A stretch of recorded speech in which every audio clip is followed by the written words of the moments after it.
Good afternoon. My name is Sarah Bailey, and I'm coming to you from Waterworks Visual Arts Center in Salisbury, North Carolina. I'm here this afternoon with Lorraine Turi, whose exhibition is here on display now, and you can make reservations and come see it any day, Monday through Friday. This particular exhibition is photography, and it's images entitled Last Scene. And in this, Lorraine has looked into art and to story, and she's invited us into connection and contemplation of existence, really. And so I'll let her talk a lot more about that as we go on. But thank you for joining us. Thank you. This is great. I'm excited to be here on Zoom. Good. So tell our viewers a little bit about yourself. Okay, let's see. Well, for now, I think mainly my practice is about the environment. I feel pretty strongly about some things that have been happening. So I teach photography, and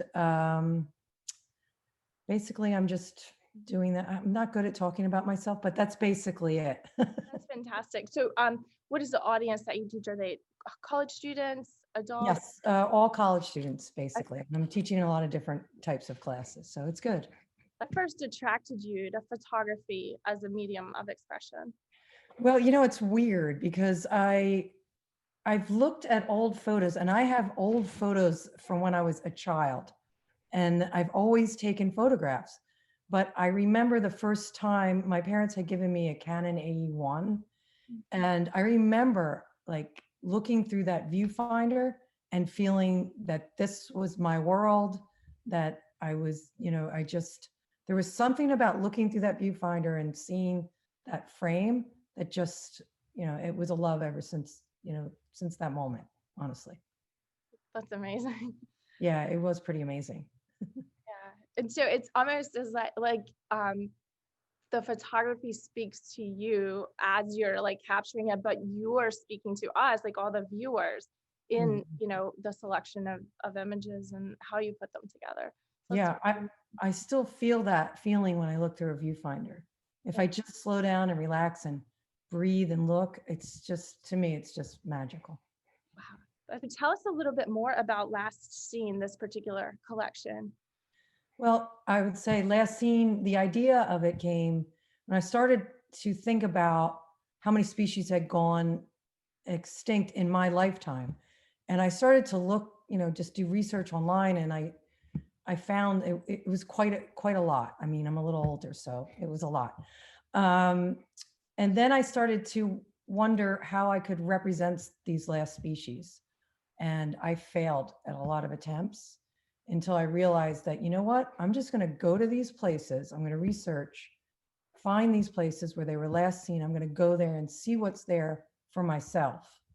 And that's when I started to just go to these places and just take a photograph of what I found there.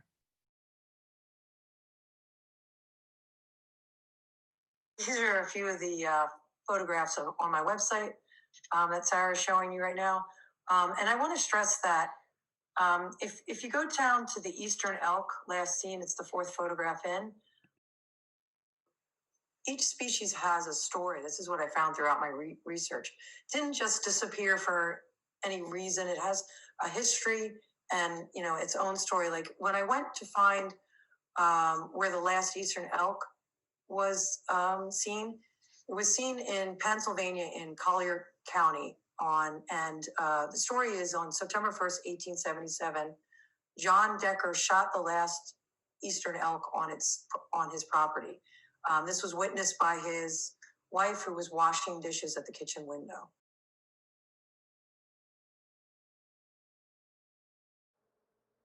The United States, and this particular area in Tennessee and Alabama, was had the greatest abundance. Oh, now I'm messing up. Had the greatest abundance of species of mussels in the world. And what happened was, this is before the dams were put in. And once those dams were put in, what happened was everything is dependent on one another. So fish, the mussels would lay their eggs on fish.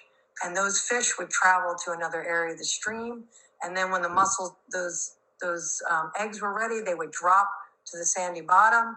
All these things, and those fish that held those eggs only migrated to that area a certain amount at certain times every year. So what happened was when the dams went up, those fish couldn't reach the mussels, which destroyed so many mussel species in that area. So it's always about this dependency on another species, right? And it always kind of mostly ends in with human intervention being one of the main problems.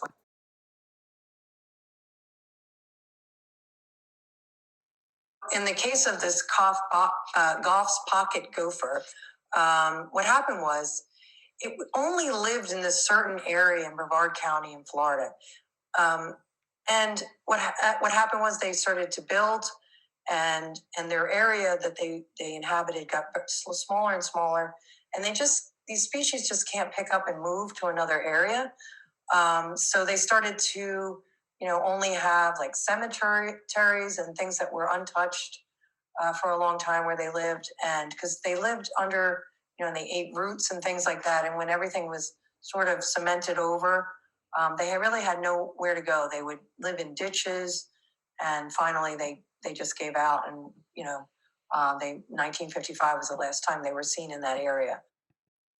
And I could go through each one, and each one has a story, which I thought was fascinating.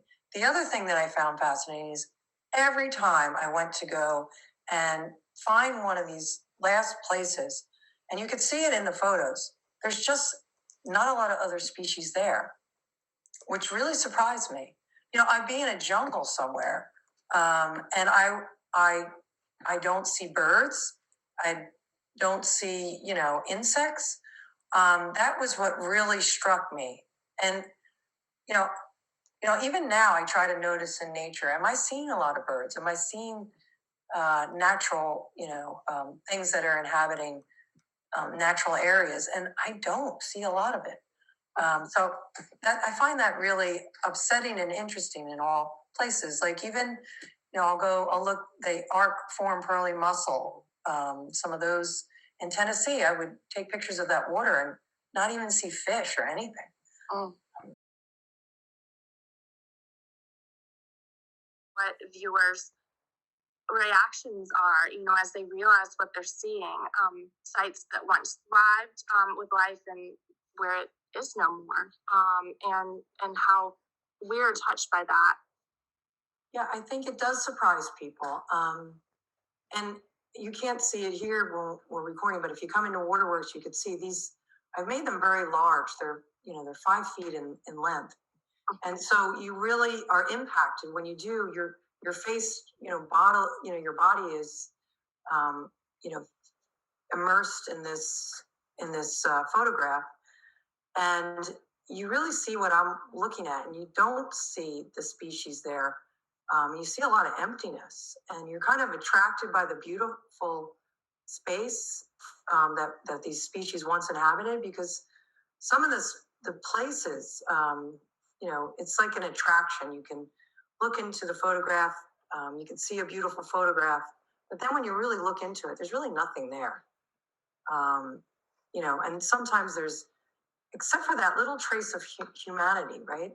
Mostly that's what I found in each of the photos. Just this space that was kind of, that humans kind of took over at some point.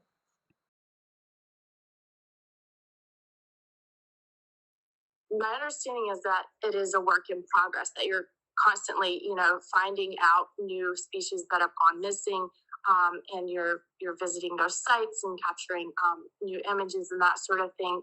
Could you talk a little bit about that and your plans for doing that going forward? Yes. Sometimes I just want to sell my house, get in a camper, and like travel around the country, and kind of keep going with this. It is so much who I am, just the research and traveling and going into these kind of sometimes a little bit remote places.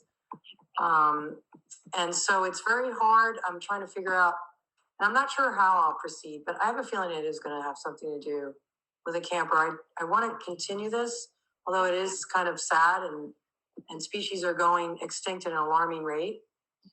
This all ties in with climate change and the environment. This is an indicator. So I wish I could, continue now and make more people aware of what's happening.